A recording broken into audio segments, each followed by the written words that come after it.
Hello दोस्तों, welcome to toppers तक। Class 12 की मैथमेटिक्स में आप सभी का एक बार फिर से स्वागत है। ठीक है मेरे प्यारे भाई, आज की क्लास में हम डिफरेंशियल इक्वेशंस के जो प्रीवियस ईयर क्वेश्चंस हैं और इंपॉर्टेंट क्वेश्चंस हैं उनके बारे में हम डिस्कस करेंगे। कुछ क्वेश्चन मैं आपको बताने वाला हूँ, ठीक है, जो आपके 2022 के बोर्ड एग्जाम्स के देखते हुए बहुत ही इंपॉर्टेंट क्वेश्चंस हैं जो प्रीवियस ईयर क्वेश्चंस में आए हैं। ठीक है मेरे प्यारे भाई, इसके पहले जितने भी चैप्टर्स हैं वो हो रखे हैं, आपको लिंक डिस्क्रिप्शन बॉक्स में मिल जाएगा या फिर चैनल पर आप विजिट करके प्लेलिस्ट में देख सकते हैं। सीक्वेंस से आपको सभी वीडियोस मिल जाएंगे। ठीक है मेरे प्यारे भाई, यहाँ तक आपको क्लियर हो गया होगा। और आपको बहुत बहुत धन्यवाद कि आप लोगों ने हमें 1.5 के तक पहुँचा दिया। ठीक है मेरे प्यारे भाई, 1.5 के सब्सक्राइबर्स हमारे हो गए। ये आपके सपोर्ट और प्यार की वजह से हो पाया। ठीक है मेरे भाई, मतलब 1500 सब्सक्राइबर्स हमारे हुए। आप सभी का बहुत बहुत धन्यवाद। ठीक है मेरे प्यारे भाई, और क्या हुआ, और आपका हुआ 90,000 व्यूज़। ठीक है मेरे भाई, प्यारे भाई 90 के का मतलब क्या होता है 1000, मतलब 90,000 व्यूज़ आपके हमारे टोटल हमारे चैनल पर हो गए हैं। इसके लिए आप सभी का एक बार फिर से तहे दिल से धन्यवाद। ठीक है, बहुत जल्दी 1 लाख भी हो जाएगा कि अब आप लोगों का सपोर्ट मतलब चल रहा है। तो आप जानते हैं मेरे प्यारे भाई कि देखिए, मैं 9 to 12 वालों को मतलब रेगुलर वीडियो नहीं प्रोवाइड कर पाता, लेकिन कभी 9th का फिर 10th का मतलब पूरा का पूरा मैंने सिलेबस 12th का तो पढ़ा ही, क्योंकि मैं स्टार्टिंग 12th क्लास से ही किया था। ठीक है, तो 12th क्लास का मैंने पूरा पढ़ा दिया। 10th का मैंने इस बार स्टार्ट किया था, आप लोगों का पेपर आ गया था। देखिए, मैं चाहता तो 10th वालों का भी इंपॉर्टेंट क्वेश्चन कराता, लेकिन मैंने क्या किया कि देखो, मैं पूरा 10th का सिलेबस नहीं पढ़ाया। जब मैंने 10th का सिलेबस नहीं पढ़ाया है तो मैं इंपॉर्टेंट क्वेश्चंस नहीं करा सकता। ठीक है, क्योंकि मैं देखो फालतू वाला टीचर तो हूँ नहीं। ठीक है, क्योंकि अब 10th का जब मैंने पूरा सिलेबस ही नहीं पढ़ाया, मेरे पास स्टूडेंट ही नहीं है, तो मैं क्यों फालतू की इंपॉर्टेंट है ये लगाओ, ऐसा हो ही नहीं सकता।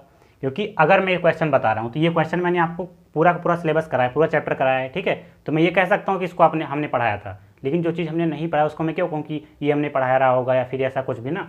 तो इसलिए मैंने 10th का इंपॉर्टेंट क्वेश्चन नहीं कराए, हमने 12th का करा। 12th का मैंने पढ़ाया था और हमारे चैनल पर 12th से ही हमने स्टार्ट किया था। ठीक है मेरे प्यारे, तो इसके लिए आपको बहुत बहुत धन्यवाद कि आपने 1.5 के सब्सक्राइबर तक पहुंचाया और 90,000 व्यूज़ तक पहुंचाया। ठीक है, तो 1 लाख भी हो जाएगा।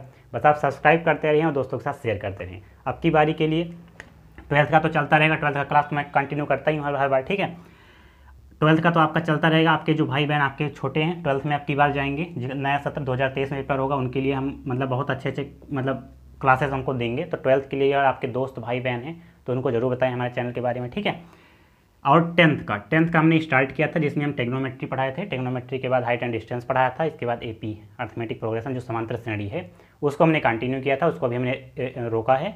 देखिए, आज ये आपकी क्लास लास्ट रहेगी। ठीक है, 12th वालों की क्लास लास्ट रहेगी, क्योंकि आपका 24 तारीख से पेपर है और ये आपको 20 तारीख को वीडियो मिलेगा। मतलब 24 मार्च से आपका पेपर है, समझ लेना। फिर मैं क्लास कंटिन्यू करूँगा ही। ठीक है, लेकिन मैं समझ लेना जो मैं बताना चाहता हूँ मेरे प्यारे भाई कि देखो 24 मार्च से आपका पेपर है। ये मैं जो आपको वीडियो अपलोड करूँगा ये 20 मार्च का है, ये 20 मार्च का है। ठीक है, तो अब देखिए 20 मार्च को आप देख लेंगे, इसके बाद 21, 22, 23 3 दिन यहाँ आपके पास रहेगा, जिसके बाद आप पेपर में बिजी हो जाएंगे। तो अब आपको 12th का कोई भी क्लास नहीं मिलेगा। ठीक है, क्योंकि यार अब देखो, अगर आप 12th मैथ पढ़ोगे कि पहला पेपर आपका हिंदी का होगा, तो हिंदी वगैरह आप तैयार करें। ठीक है, अब देखो, अब ज़्यादा यूट्यूब वगैरह के चक्कर में ना रहें, अब केवल और केवल आप हिंदी पर फोकस करें। पहले पेपर आपका हिंदी है, फिर जो गैप मिलेगा उस पर आप फोकस करते जाना अपने चैप्टर्स पर। ठीक है, लेकिन अब आपके लिए प्राथमिकता क्या है, आपका जो पहला पेपर हिंदी है उस पर पूरा का पूरा फोकस करें।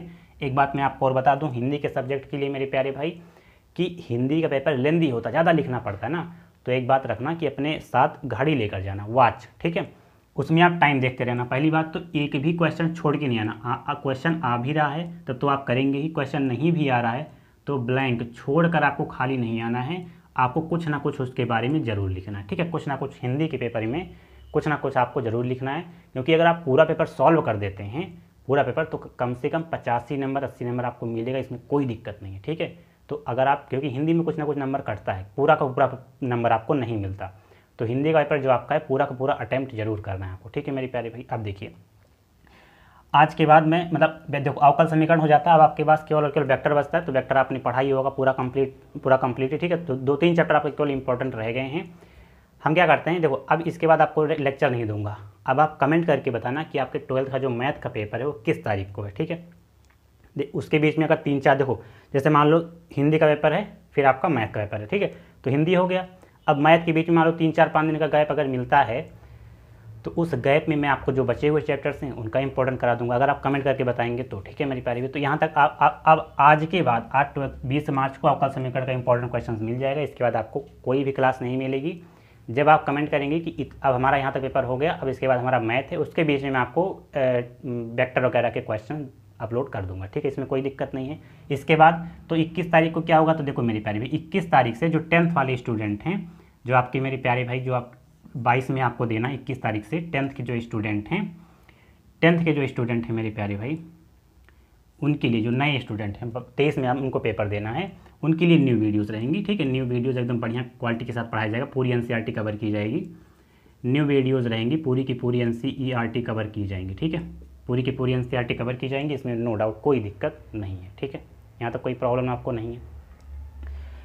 इसके बाद 12th का पेपर हो जाए, इसके बाद हम 12th की भी जो क्लासेस हमारे मतलब दो चार चैप्टर के रहे मतलब हुए हैं, या फिर जो थोड़ा शूटिंग में गड़बड़ी है, ठीक है, तो उनको हम और भी अच्छे क्वालिटी के साथ अपलोड करेंगे, इसमें आपको कोई तकलीफ नहीं होनी चाहिए, ठीक है मेरे प्यारे। यहाँ तक आप समझ गए होंगे, तो सपोर्ट प्यार अपना बनाए रखना, दोस्तों के साथ में ज़रूर शेयर करना। आपके छोटे भाई बहन अगर 10th 12th क्लास में है तो उनको कह देना कि यहाँ पर आपको पूरी की पूरी मैथमेटिक्स आपको पढ़ाई जाएगी। यहाँ तक हो गई आपकी। तो चलिए बिना किसी देरी के अपने क्वेश्चन को शुरुआत करते हैं। सभी को नमस्कार, राम राम, राधे राधे। आइए दोस्तों, क्वेश्चन नंबर 1 स्टार्ट करते हैं अपना अवकल समीकरण का डिफरेंशियल इक्वेशन का। देखो क्वेश्चन मैं वो करा रहा हूँ जो इंपॉर्टेंट है, ठीक है। तो देखो अब इंपॉर्टेंट है तो हम अपने हिसाब से करा रहे हैं जो इंपॉर्टेंट पेपर में आ सकता है, ठीक है। तो क्वेश्चन नंबर 1 आप देखें, अवकल समीकरण x dy/dx + 2y बराबर x स्क्वायर है, जहाँ पर x is not equal to 0। इसका मतलब क्या होता है कि अगर यहाँ पर अगर 0 रख दोगे, x की वैल्यू अगर 0 रख दिया मान लो, तो ये तो 0 हो जाएगा, ये भी 0 हो जाएगा, 2y बराबर केवल बचेगा 2y बराबर 0। तो इसलिए x is not equal to 0, उससे आपको कोई लेना देना नहीं है, आपको केवल ये क्वेश्चन आपको समझना है, का आपको व्यापक हल ज्ञात करना। देखिए मेरी प्यारे, ये क्वेश्चन किस फॉर्म में, देखो आपने पढ़ा होगा लीनियर डिफरेंशियल इक्वेशन, रैखिक अवकल समीकरण, ठीक है। उसका फॉर्मेट क्या होता है व्यापक रूप में, वो होता है dy/dx प्लस का py इज इक्वल्स टू, इस फॉर्मेट में आपको ये क्वेश्चंस बनाना है। तो कैसे कर पाएंगे, देखिए आप यहाँ से ये x है, या तो आप भाग कर दें या आप x नीचे लेकर आए, बात यही है। तो अगर आप भाग करें, अगर आप x से यहाँ पर भाग करेंगे तो यहाँ भी x से भाग होगा, यहाँ पर भी x से भाग होगा, यहाँ पर भी x से भाग होगा, क्योंकि x से x कैंसिल होगा, तभी तो आपको dy/dx मिलेगा। देखिए यहाँ पर, तो इसको आपको क्वेश्चन बनाना है लीनियर डिफरेंशियल इक्वेशन में dy/dx हो गया प्लस का, देखिए यहाँ पर क्या हुआ 2y/x लिख सकते हैं, इस तरह से लिख सकते हैं, कोई दिक्कत होगा नहीं, दिक्कत होगा ना। देखिए 2 बाहर ले लिया, कांस्टेंट था, y/x हो गया, इज इक्वल्स टू क्या हो गया, देखो एक x से एक x कैंसिल हो गया, क्या बचा आपका, x बचा, ये आपका हो गया। अब अगर मैं आपसे पूछता हूं कि यहाँ पर आपको बताइए कि p की वैल्यू कितनी है और q की वैल्यू कितनी है, तो आप कहेंगे p बराबर कितना है, देखो p बराबर आपका, देखो ये y है तो y के फॉर्मेट में तो x बचता है, तो 2/x, p की वैल्यू कितनी है 2/x, क्योंकि देखो क्वेश्चन क्या होता है dy/dx प्लस py, तो y तो आपका रहेगा, ये तो व्यापक रूप है, बचा क्या 2/x, तो यही आपकी p की वैल्यू हो जाएगी। और q की वैल्यू कितनी होगी, q की वैल्यू कितनी, तो q की जगह कितना है x, आपका हो गया p और q की वैल्यू। अब हम क्या करते हैं, अब हम निकालते हैं इंटीग्रेटिंग फैक्टर, इसको आप समीकरण नंबर 1 मान सकते हैं। इंटीग्रेटिंग फैक्टर कैसे निकालते हैं, अवकल गुणांक जिसे हिंदी में कहते हैं।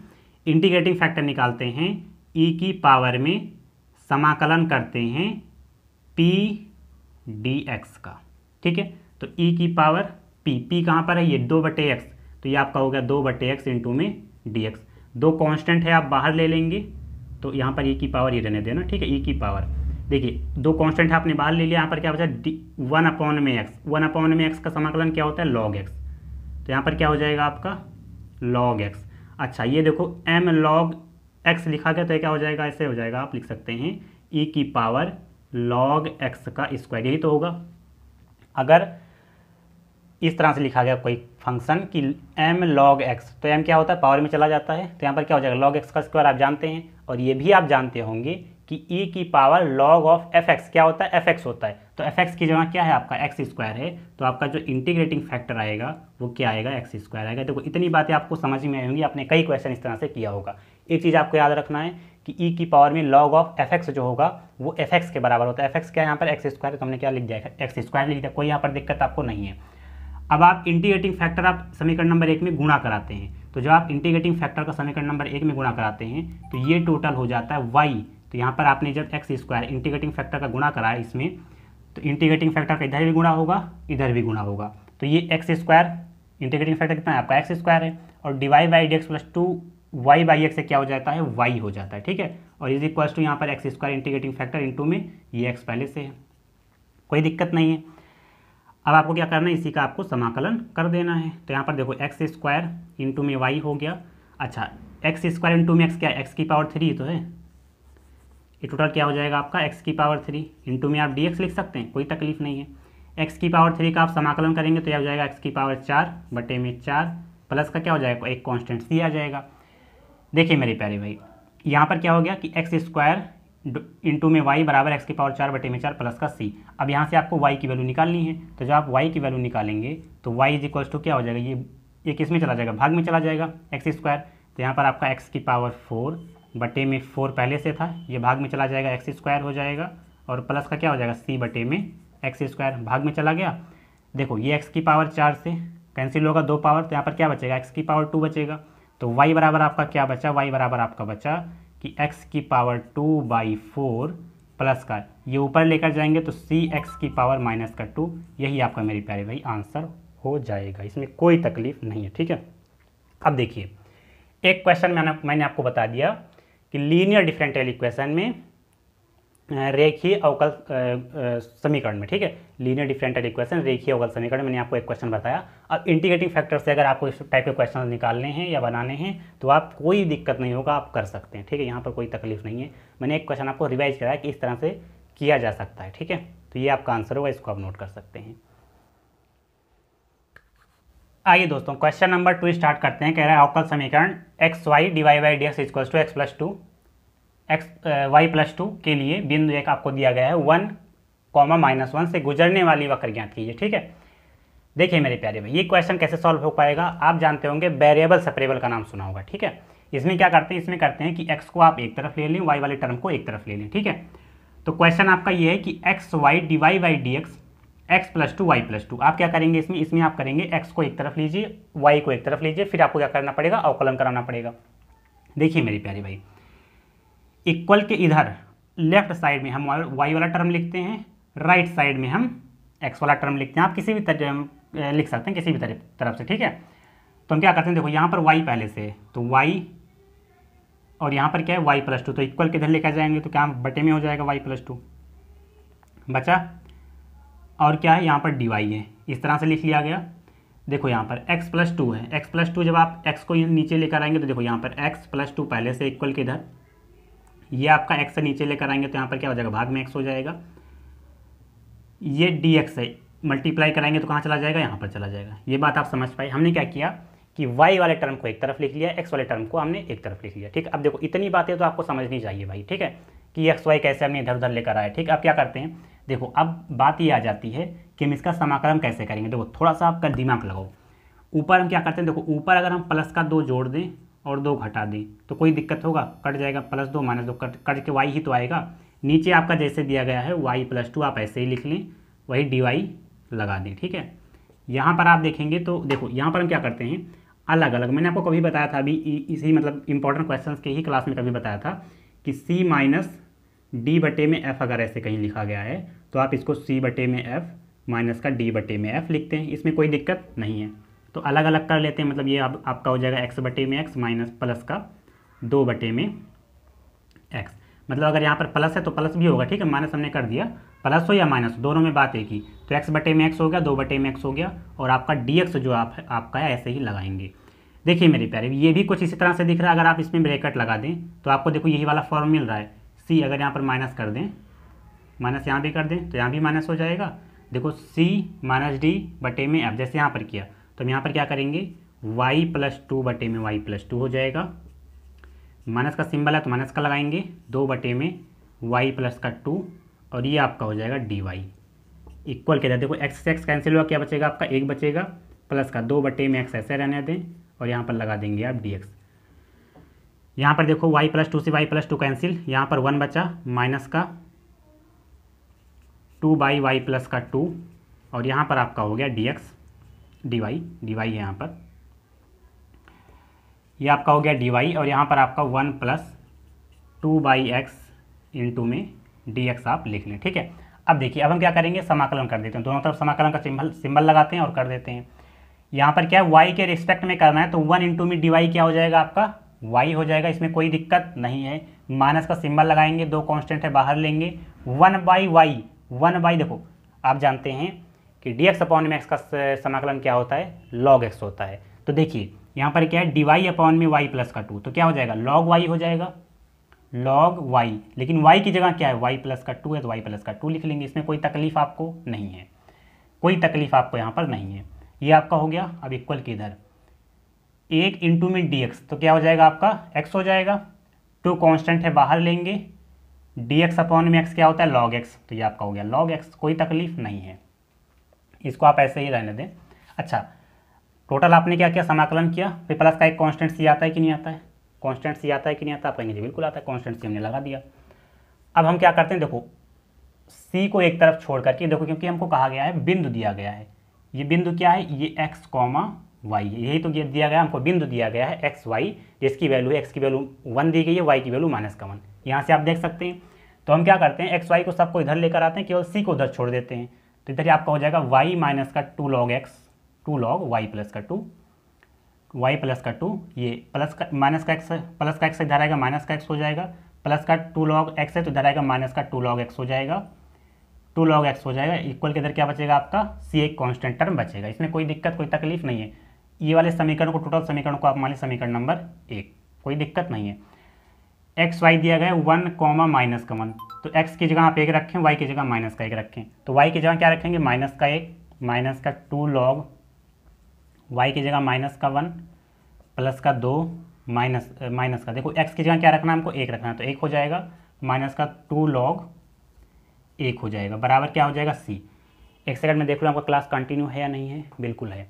देखिए मेरे प्यारे भाई, माइनस का 1 प्लस का 2 क्या हो जाएगा, 1, प्लस का 1 होगा ना, तो इतनी की जगह हम क्या लिख दें, 1 लिख दें, कोई तकलीफ होगा आपको नहीं। देखिए दोस्तों, अच्छा आप 2 को छोड़ें, आप 2 कांस्टेंट टर्म है छोड़ दें, देखो log 1 की वैल्यू कितनी होती है, 0, तो 0 के साथ ये टोटल टर्म कितना हो जाएगा, 0 हो गया। यहाँ पर आप देखें अगर 2 आप छोड़ दें तो log 1 क्या होता है, 0, 0 के साथ 2 का गुणा हो गया होगा, 0 ही हो जाएगा, टोटल टर्म कितना हो गया, 0 हो गया। केवल बचा माइनस का 1 और यहाँ पर माइनस का 1, बराबर किसके हो गया, c, तो c की वैल्यू कितनी आ जाएगी, -1 माइनस 1 कितना हो जाएगा, माइनस का 2 हो जाएगा, c की वैल्यू आपकी आ गई -2। आप पुट इन फर्स्ट इक्वेशन में आप रख दें, फर्स्ट इक्वेशन में आप रखेंगे तो क्या हो जाएगा, देखो y बराबर आपका हो गया y माइनस का 2 log y प्लस का 2 इक्वल के इधर हो जाएगा x प्लस का 2 log x, और प्लस का c था, लेकिन c बराबर माइनस का रखेंगे तो प्लस माइनस माइनस हो जाएगा, मतलब माइनस का 2 हो गया, कोई दिक्कत नहीं है। देखिए दोस्तों, मैंने आपको बताया था कभी भी, अभी देखो पिछले ही क्वेश्चन में बताया आपको कि अगर कभी लिखा गया है m log x, तो क्या लिख देते हैं आप, log x की पावर m, ऐसे ही तो होता है, यही तो होता है, आप कहेंगे जी बिल्कुल होता है। तो इसका मतलब क्या हो गया कि ये जो 2 है ये पावर में चला जाएगा, ये भी 2 क्या है, इसके पावर में चला जाएगा, इसमें कोई तकलीफ नहीं है। अब हम क्या करते हैं, log वाले को एक तरफ ले लो और जो बचता है उसको एक तरफ ले लो, तो यहाँ पर क्या है, देखो y है, इसको एक तरफ लिया, प्लस का x इधर लेकर आएंगे तो माइनस का x हो जाएगा, माइनस का 2 इधर लेकर आएंगे प्लस का 2 हो जाएगा, बराबर। अब देखो इधर क्या बचता है आपका, ये बचता है log x स्क्वायर, और ये माइनस का, देखो माइनस का log y प्लस 2 की पावर 2 है, तो इधर जाएगा तो प्लस का हो जाएगा log y प्लस 2 की पावर 2, ठीक है। देखिए ये लिखा गया है log m प्लस का log n, क्या होता है log m गुणा n, तो ये आपका इधर ही रहेगा y माइनस एक्स प्लस का 2, इधर ऐसे रहने दें, ये आपका होता है log m गुणा n, तो log m गुणा n लिख देना, ये m है, ये क्या है m है, ये क्या है n है, ठीक है। तो ये आपका हो जाएगा एक्स स्क्वायर गुणे में y प्लस 2 का होल स्क्वायर, इसको आप ब्रैकेट में से लिख सकते हैं, तो यही आपका क्या होगा, फाइनल आंसर हो जाएगा y minus x plus 2 is equal to log x square गुणे में y प्लस 2 का होल स्क्वायर, इसमें कोई तकलीफ आपको नहीं है। वेरिएबल सेपरेबल की तरह आपको करना था। देखो ऐसा हो सकता है कि अगर पॉइंट ना दिया जाए तो आपका क्वेश्चन यहीं पर खत्म हो जाएगा, आप मतलब एक तरफ लिख सकते हैं, कोई दिक्कत नहीं होगा। लेकिन अब बिंदु दे दिया गया तो आपको एक्स वाई की जगह बिंदु रखना पड़ेगा, सी की वैल्यू निकालनी पड़ेगी, जो आपने इक्वेशन नंबर ये टोटल जो मेन इक्वेशन था आपको यहाँ पर सी की वैल्यू रखना पड़ेगा। हमने एक्स वाई और अचर पद को एक तरफ ले लिया, और लॉग का जो लॉग वाला था उसको हमने एक तरफ ले लिया, फॉर्मूला वगैरह लगाया केवल कोई तकलीफ हमने नहीं करी, ठीक है। तो ये आपको क्वेश्चन नंबर 2 हो जाएगा मेरे प्यारे भाई, इसको आप नोट कर सकते हैं। और अगर आप चैनल पर नए हैं, चैनल को सब्सक्राइब करके जरूर जाना, ठीक है, तो नोट करने से। आइए दोस्तों क्वेश्चन नंबर 3 स्टार्ट करते हैं। कह रहा है कि अवकल समीकरण dy by dx is equals to 1 plus y square upon में 1 प्लस एक्स स्क्वायर का आपको व्यापक हल ज्ञात करना। यह भी आपका मेरे प्यारे भी वेरिएबल सेपरेबल की ही तरह लगेगा, ठीक है। अब देखिए क्वेश्चन कैसे सॉल्व कर पाएंगे। देखिए हम कहते हैं आपको x को एक तरफ लेकर आओ, y को एक तरफ लेकर जाओ। तो यहाँ पर क्या है आपका dy है, dy आप 1 + y को नीचे लेकर आएंगे तो इस तरह से हो जाएगा 1 + y स्क्वायर, है कि नहीं, इज इक्वल्स टू देखो आप ऊपर लेकर जाएंगे dx को, तो यहाँ ये हो जाएगा dx अपॉन में 1 + x स्क्वायर। अब आप इसका क्या कर देंगे, समाकलन कर देंगे। देखिए मेरे प्यारे भाई ये कुछ आपको इस तरह से दिख रहा है। देखो बहुत छोटा सा क्वेश्चन है लेकिन ये 2 नंबर में क्वेश्चन आया था, ठीक है। देखिए dy अपॉन में a square minus y square, मतलब a का मतलब 1 का स्क्वायर प्लस का y स्क्वायर। फॉर्मूला क्या होता है, tan इनवर्स x/a। कहीं आपको ऐसे मिल जाए समाकलन कि dx अपॉन में अंडर रूट नहीं, ऐसे ही x स्क्वायर प्लस का a स्क्वायर। इसका क्या समाकलन होता है, tan इनवर्स x/a, यही हमने लगाया, ठीक है। तो x की जगह यहाँ पर क्या है, y है, a की जगह यहाँ पर क्या है, 1 है, ऐसे लिख दें। इक्वल के इधर हो जाएगा आपका tan इनवर्स x/a मतलब 1 हो गया, प्लस का एक कांस्टेंट आप c लगा सकते हैं। यहाँ पर आपका क्या हो जाएगा, tan inverse y is equal to tan inverse x is plus का c। अब आपको देखना है कि आंसर आपका किस फॉर्मेट में आ रहा है, आंसर आपका किस फॉर्मेट में आ रहा है। तो या तो इस फॉर्मेट में दिया गया तो ये भी आपका आंसर सही है, इसमें कोई तकलीफ नहीं है, या आपको इस तरह से लिखा रहेगा tan इनवर्स y, ठीक है, tan inverse y minus tan inverse x is equal to बराबर में c अगर दिया रहेगा, अगर बराबर में c भी आप कर सकते हैं तो भी कोई दिक्कत नहीं है, आंसर दोनों सही है, ठीक है। तो ये आपका छोटा सा क्वेश्चन था, 2 नंबर पेपर में आया था 2019 के पेपर में, ठीक है। तो इसको भी आप नोट कर सकते हैं। आइए दोस्तों क्वेश्चन नंबर 4 देखते हैं, ठीक है। देखो छोटे क्वेश्चन मैं कुछ देख लेता हूँ, जो क्वेश्चन मतलब ये सब क्वेश्चन ना कई बार पेपर में आए, तो अब की बार भी बहुत ज़्यादा आने की संभावनाएं हैं। तो 1 नंबर में क्वेश्चन आया, लेकिन अगर आप जैसे देख करके तुरंत मार देंगे आंसर तो आपका बहुत कम टाइम में 1 नंबर फिक्स हो जाएगा, ठीक है। देखिए क्या कह रहा है कि अवकल समीकरण में d2y/dx स्क्वायर प्लस का dy/dx प्लस साइन dy/dx बराबर 0 है, तो आपको क्या बतानी है, घात आपको बताना है। तो आप क्या बताएंगे, बताइए। देखो कोटि कहती है कि जो आपका dy/dx सबसे ज़्यादा बार क्या हुआ, कोटि अगर पूछता तो, लेकिन कोटि नहीं पूछता। कोटि जानते हो कोटि क्यों नहीं पूछता है, क्योंकि कोटि आसान होता है कि जो सबसे ज़्यादा बार डिफ्रेंशिएट है वो देखो बस आंसर लगा दो। लेकिन बाझने वाला काम रहता है घात में। घात क्या कहता है कि जो सबसे ज़्यादा बार डिफ्रेंशिएट है उसकी पावर, लेकिन उसमें भी बाउंडेशन है। देखो यहाँ पर लिख रहा है कि d2y/dx square plus dy/dx plus sign dy। देखो ये जो साइन दिया गया है ना, ये बहुत खतरनाक चीज़ है। किसी भी क्वेश्चन में अगर इस तरह से मिल जाए कि sine dy/dx, sine y, sine x, sine z मिल जाए तो ठीक है, कोई प्रॉब्लम नहीं है। लेकिन अगर कभी आपको मिल जाए sine cos tan cot sec cosec, ठीक है, ये कोई टर्म मिल जाए, इनवर्स में कोई टर्म मिल जाए dy/dx अगर उसके साथ जुड़ा हो, तो इसमें क्या होता है कि अगर आपसे कहा जाए घात बताइए, कोटि नहीं घात अगर आपको बताना है तो वो परिभाषित नहीं होगा, मतलब आपका सी आपका आंसर सही हो जाएगा, ठीक है। बात समझ पाए मेरे प्यारे भाई कि अगर कभी भी कोई आपको इस तरह से आपका समीकरण मिल जाए और इस तरह से फॉर्मूला मिल जाए कि साइन dy/dx, आप अभी रट लो, ठीक है, कि साइन dy/dx अगर मिल जाता है और पूछता है घात, तो आप परिभाषित नहीं है लगाएंगे, कोई दिक्कत इसमें नहीं, हो गया ना। अब देखिए निम्नलिखित आपका समीकरणों में से किस समीकरण का एक विशिष्ट हल y बराबर x है, ये भी 2 नंबर में आया था, ठीक है। देखिए करना क्या है, निम्नलिखित अवकल समीकरण, आपको 2 अवकल समीकरण दिए गए, एक ये दिया गया है, एक ये दिया गया है। एक आपको समीकरण दिया गया है कि y बराबर x कौन सा समीकरण सेटिस्फाई करेगा। तो देखिए सर अभी देखो पहला समीकरण क्या है, d2y/dx square minus x square dy/dx plus xy बराबर x है, ठीक है। दूसरा क्या है, d2y/dx square minus x square dy/dx plus xy बराबर 0। तो हम करेंगे, देखो यहाँ पर 2 बार डिफ्रेंशिएट है, एक बार डिफ्रेंशिएट है, 2 बार, एक बार डिफ्रेंशिएट है। तो हमें जो समीकरण दिया गया है y बराबर x, इसका हम क्या करेंगे, डिफ्रेंशिएट करेंगे, ठीक है। तो एक बार डिफ्रेंशिएट करेंगे तो क्या हो जाएगा, dy/dx हो जाएगा, और यहाँ पर x का करेंगे कितना आ जाएगा, 1 आ जाएगा, एक बार हो गया। दोबारा भी करना पड़ेगा क्योंकि यहाँ पर देखो 2 बार दिया गया तो हमको 2 बार काम लगेगा। d2y/dx स्क्वायर बराबर 1 का जब डिफ्रेंशिएट करेंगे क्या हो जाएगा, 0 हो जाएगा, 0 हो जाएगा, ठीक है। कोई तकलीफ नहीं है, आपको दिख रहा है, बिल्कुल दिख रहा है।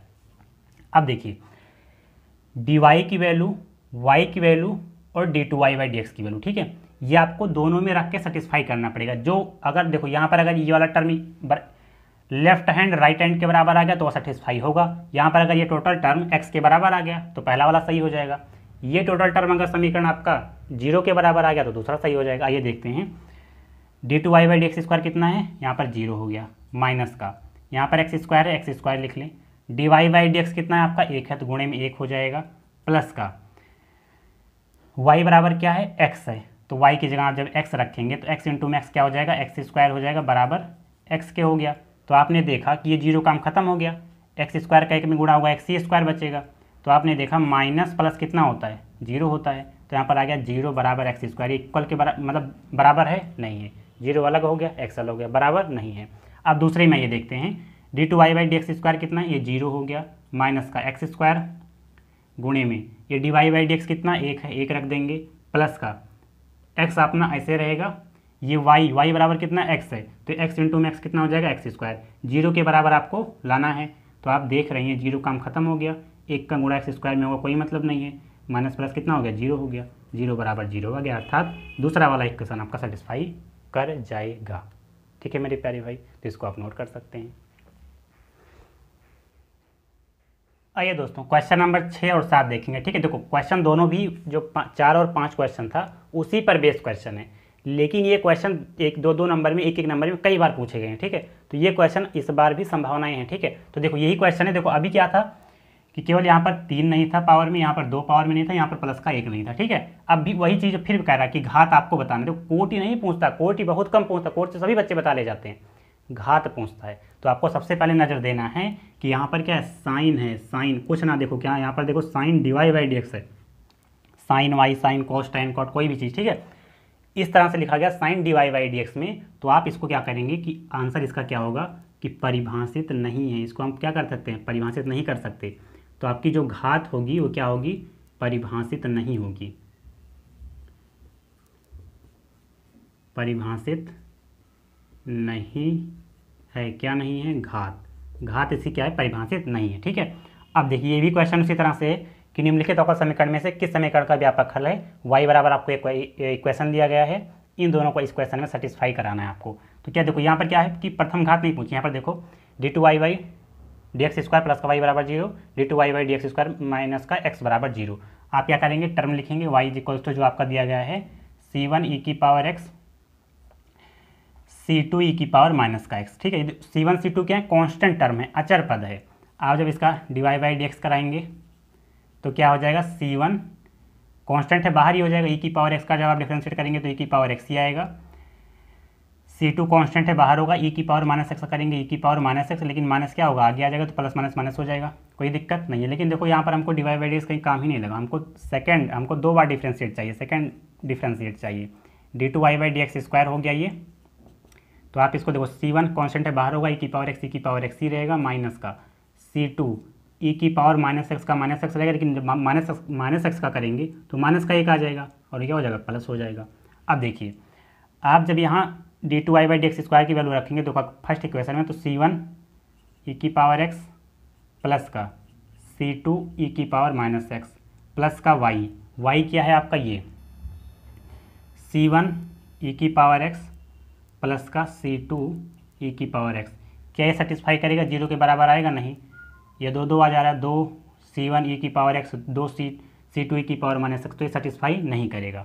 लेकिन जब आप यहीं पर देखेंगे, यहाँ पर देखिए वही चीज़ हम कर रहे हैं, देखो D two Y by D x square, तो D two Y by D x square कर दिया, फिर क्या है माइनस करा, तो यहाँ पर जब माइनस आप लगाएंगे, माइनस का सिंबल लगाएंगे, वाई की वैल्यू रखेंगे, वाई आपका ये सी वन ई की पावर एक्स प्लस का सी टू ई की पावर माइनस, लेकिन ये जब माइनस अंदर जाएगा तो प्लस माइनस क्या हो जाएगा, माइनस हो जाएगा, सी टू ई की पावर माइनस एक्स से सी टू ई की पावर माइनस एक्स कैंसिल हो गया, सी वन ई की पावर एक्स से सी वन ई की पावर एक्स कैंसिल हो, क्या बचा आपका जीरो, और जीरो बराबर आ गया, तो आपका सेकंड वाला आंसर ये सही हो जाएगा। ये जो क्वेश्चन मैंने आपको बताया इसको आप रट के जाना, यही क्वेश्चन आ भी सकता है, कोटि बहुत कम पूछता है, कोटि बहुत कम पूछता है, घात आपसे पेपर में पूछा जाता है, और ये वाला समीकरण पूछा जाता है कि आपको कौन सा समीकरण सेटिस्फाई कर रहा है। ठीक है मेरी प्यारी, तो इसको आप नोट कर सकते हैं। तो आज के लिए मेरे भाई बस इतना ही रहता है। ठीक है, इतने क्वेश्चन इनफ नहीं है, लेकिन हमें जो लगा वो मैंने आपको करा है। ठीक है मेरे प्यारे भाई, तो आज के लिए बस इतना ही, और आप समझ लें कि आपकी हमारी दोस्ती अब यहीं तक रहेगी। ठीक है, क्योंकि 12th के बाद आपको अब कोई अलग करेगा, कोई अलग काम करेगा। ठीक है, मतलब पढ़ाई में अपना, तो अब आप लोग 12th के बाद अपना ग्रेजुएशन वगैरह करेंगे। ठीक है, तैयारी वगैरह करेंगे। तो आज के लिए मेरे भाई बस इतना ही रहता है। 12th वालों की आप आज से छुट्टी रहेगी। ठीक है, क्योंकि पेपर आपके आ ही गए हैं, पेपर की तैयारी करें। हिंदी का पेपर है, हिंदी बहुत अच्छे से तैयार करें, बहुत अच्छा सा लिखें, क्योंकि हिंदी वगैरह के सब्जेक्ट जो होते हैं ये पेपर में नंबर उठाते हैं। ठीक है, तो आप हिंदी की तैयारी करें, अब विदाउट टेंशन होकर एकदम फ्रेश माइंड में पेपर दें, इसमें आपको कोई तकलीफ आपको नहीं होनी चाहिए। ठीक है मेरे प्यारे भाई, तो आज के लिए बस इतना ही रखते हैं। दोस्तों के साथ अपने जरूर शेयर करना, छोटे भाई बहन जो अपने हैं उनको भी जरूर बताना, जो 10th क्लास में और 12th क्लास में। ठीक है, तो आज के लिए बस इतना ही। Thank you so much for watching. Please subscribe the channel and press the bell icon for notification. I will meet you next session. Thank you मेरे प्यारे भाई।